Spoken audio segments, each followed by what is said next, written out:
अखिलेश यादव कहते हैं कि भाजपा राष्ट्रवादी नहीं राष्ट्रविवादी है, वंदे मातरम का ही मुद्दा उठाते हैं। अखिलेश यादव की समाजवादी पार्टी ही समाजवादी पार्टी है। समाजवादी पार्टी ही समाजवादी पार्टी है।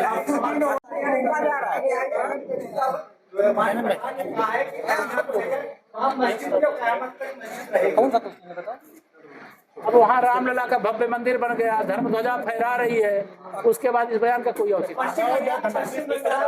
बांग्लादेश के खिलाफ सरकार लगातार अभियान चलाकर रही है, क्या आंकड़ा है अभी तक कितने लोगों को? अभी इसका कोई आंकड़ा नहीं है, इसको जांचा जा रहा है। और कोई अगर घुसपैठिया है, कोई रोहिंग्या है और वहाँ उत्तर प्रदेश में या देश में कहीं भी है तो उसका पता करना चाहिए। पता करके उसको मतदाता सूची नहीं, उसको देश से भी बाहर निकालना।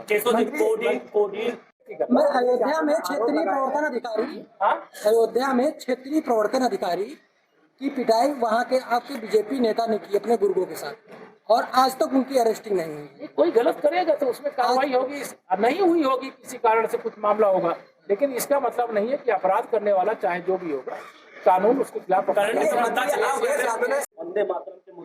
देखिए, हम हर भारतवासी किसी एक मौलाना के द्वारा कही गई बात का अनुसरण नहीं करता है। वंदे मातरम यह महामंत्र आजादी का महामंत्र रहा है और हर देशवासी इससे सम्मान से गाता है, और 150वीं वर्षगांठ पे उसका हम सम्मान करते हैं। नहीं मिल रहा सरकार को, गोवा को जो मामला है उसका आरोपी नहीं मिल रहा।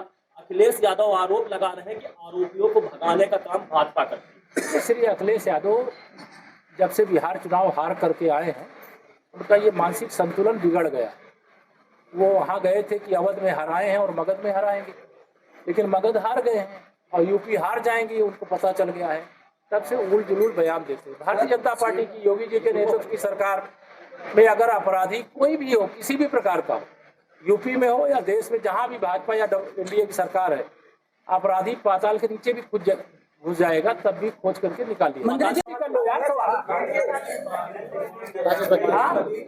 मौलाना मदनी ने कहा है कि मुसलमान इसको बहुत तेजी से इसको इम्प्लीमेंट मिला भी है। भाजपा देखिए, 2026 में वहाँ भाजपा की सरकार बनने जा रही है। टीएमसी हो, एसपी हो, कांग्रेस हो, सब मिल करके जो भी वहाँ देश में कहीं पर भी बाबर के नाम की कोई भी इमारत खड़ी करेगा तो वैसे यह देश स्वीकार नहीं करेगा। कोई मस्जिद बनाना चाहे, हमें विरोध नहीं है, लेकिन बाबर के नाम पर अगर कोई ढांचा खड़ा करेगा तो वो ढह जाएगा। केशव जी सौहार्दता निभाते हैं कि सदन में एक बड़ा नेता आप पर निजी तल्ख टिप्पणी करता है, आप पर निजी आपको करता है, और बाहर आप जो है उसके साथ हाथ में हाथ डाल के चलते हैं। ये कैसी राजनीति? हमारे संस्कार ऐसे नहीं, कोई हमें सामने विरोधी राजनीतिक दल का व्यक्ति मिल जाएगा तो उसे हम थप्पड़ मारे। हमारा संस्कार ये है कि विरोधी भी, दुश्मन भी मिलेगा तो उससे शिष्टाचार भेंट तो करते हैं, लेकिन वह भेंट तो श्री अखिलेश यादव मुझे पटना एयरपोर्ट पे मिल गए थे बिहार चुनाव प्रचार के दौरान। उन्होंने कहा कि केशव जी लड्डू कब खिलाओगे? मैंने कहा 14 नवंबर को बिहार का रिजल्ट आएगा तब आपको लड्डू खिलाएंगे, लेकिन 14 नवंबर से उन्हें खोज रहा हूँ, मिली नहीं। सदन ने कहा है कि वंदे मातरम सिर्फ गाने के लिए नहीं, निभाने के लिए होना चाहिए। जिस वंदे मातरम से देश जोड़ा गया था, आज कुछ लोग उसी से देश के लोगों को तोड़ना चाहते हैं। श्री अखिलेश यादव जी को सही मायने में वंदे मातरम बोलने का अधिकार ही नहीं। उन्होंने एक बयान में, आपको अगर याद है, ना याद हो तो याद दिलाता हूँ, उन्होंने राष्ट्रपिता महात्मा गांधी और मोहम्मद अली जिन्ना को एक ही विद्यालय में पढ़ा लिखा बता करके दोनों की एक साथ तुलना की। जब श्री अखिलेश यादव जी उत्तर प्रदेश के मुख्यमंत्री थे तो सिमी के आतंकवादियों का उन्होंने मुकदमा वापस लिया था, और उन मुकदमों को जब हाई कोर्ट ने नहीं वापस लेने की स्वीकृति दी, मुकदमा चला, उसमें कई को फांसी हुई, कई को आजीवन कारावास हुआ। राम भक्तों पर गोली चलाने वाली समाजवादी पार्टी की सरकार थी। भारत माता को डायन कहने वाला समाजवादी पार्टी का नेता मोहम्मद आजम खां था। ऐसे इनका जो आचरण है वो भारत माँ की वंदना करने वाला है ही नहीं, वंदे मातरम वाला है ही नहीं। इसलिए भारतीय जनता पार्टी सच को सच कहने का साहस रखती है, और इनको सच कहने का साहस नहीं है। अयोध्या में श्री रामलला के जन्मभूमि पर दर्शन करने के लिए नहीं जा सके आज तक, लेकिन कौन सी बाजार में जाकर के चादर चढ़ाने पहुंच गया, मुझे उसमें आपत्ति नहीं वो कहीं चादर चढ़ाने जा, लेकिन इनका जो चरित्र है वह कैसा है वो प्रदेश की जनता, देश की जनता देखेगी। मैं आज जनपद उन्नाव भारतीय जनता पार्टी के हमारी जो जिले की प्रभारी आदरणीय अर्चना मिश्रा जी और जो जिले के अध्यक्ष हमारे अनुराग अवस्थी जी, हमारे सभी सम्मानित विधायकगण, जिला पंचायत की अध्यक्ष जी के साथ में आप सभी पत्रकार मित्रों का हार्दिक स्वागत करता हूं। आज भारतीय जनता पार्टी उन्नाव जनपद के कार्यकर्ताओं के साथ मतदाता सूची के शुद्धिकरण के अभियान को लेकर के हम लोगों ने बैठक किया है। हम सबका एक सूत्री प्रयास है कि चुनाव आयोग ने जो एक संवैधानिक संस्था है SIR की जो प्रक्रिया शुरू की है, सबसे बड़े राजनीतिक दल के नाते भी और एक जिम्मेदार राजनीतिक दल के नाते भी हम सब SIR की प्रक्रिया में बढ़ चढ़ करके बूथ से लेकर के जिले तक में, जिले से लेकर के प्रदेश तक में और प्रदेश से लेकर के कहें कि 12 राज्यों में जहाँ जहाँ SIR की प्रक्रिया चल रही है, भारतीय जनता पार्टी उसमें बढ़ चढ़ करके भाग ले रही है।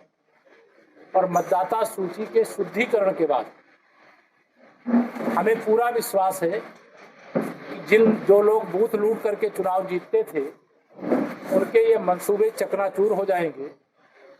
मतदाता सूची की शुद्धि का मतलब होगा कोई भी डुप्लीकेट मतदाता, एक मतदाता 2 स्थानों पे, 4 स्थानों पे, 10 स्थानों पे वोट डालने में कामयाब नहीं होगा।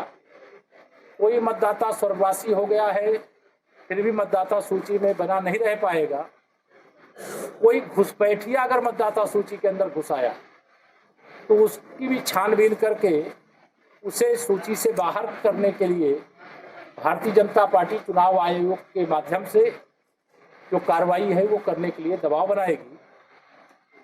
इस चौथा, जो बहुत बड़ी संख्या में ऐसी बेटियां हैं जिनका विवाह हो गया, ससुराल चली गई और बहुत बहू बन करके अलग अलग बूथों में आई हुई हैं, तो यह लगभग सामान्य स्थिति होती है। कोई बहू बन करके आती है तो कोई बेटी बहू बन करके जाती है, तो वह भी सर्च करके एक स्थान पे जिनको मतदाता रहना वो एक ही स्थान पे रहे, इसका हम लोग लगातार प्रयास कर रहे हैं। या जरूर हम कह सकते हैं कि कांग्रेस हो, समाजवादी पार्टी हो, TMC हो, DMK हो, जो भी भाजपा विरोधी राजनीतिक दल है वह SIR का विरोध कर रहे हैं, लेकिन अंदर अंदर SIR की प्रक्रिया में मुझे पता चला है वो भाग भी ले रहे हैं। भाग ले रहे हैं, खुल करके भाग लेते, विरोध करने का नाटक ना करते। एक तरफ चुनाव आयोग का विरोध भी कर रहे हैं, SIR प्रक्रिया का विरोध भी कर रहे हैं, दूसरी ओर इसमें हिस्सा भी ले रहे हैं।